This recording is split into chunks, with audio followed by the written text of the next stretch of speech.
আমাদের রাজ্যে 22 লক্ষ পরিযায়ী শ্রমিক আছে যারা বাইরে কাজ করেন। এমনি দয়া করে কেউ নিয়ে যায়নি, তাদের স্কিল আছে, তাদের ডেকে নিয়ে যাওয়া হয়েছে জামাই আদর করে।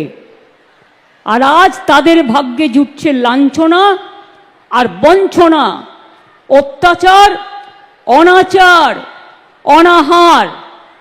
আমি আজকে যখন আসছিলাম খবর পেলাম হাবড়ার সম্ভবত আমার যে ভাইটিকে মুম্বাইতে পিটিয়েছিল সেই ভাইটি মারা গেছে। আমাদের বাংলাতেও কিন্তু 1.5 কোটি মানুষ বাইরের আছে যারা কিন্তু এখানে পরিযায়ী শ্রমিকের কাজ করে।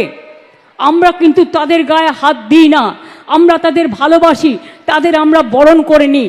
তাহলে বলুন, কেন উড়িষ্যায় গেলে বাংলা ভাষায় কথা বললে অত্যাচার করবেন? কেন মুম্বাইতে গেলে অত্যাচার করবেন? কেন কেউ হোটেল ভাড়া করতে গেলে দিল্লিতে গুরগাঁওতে অত্যাচার করবেন? তাই এই পরিযায়ী শ্রমিকদের বলছি, ফিরে আসুন।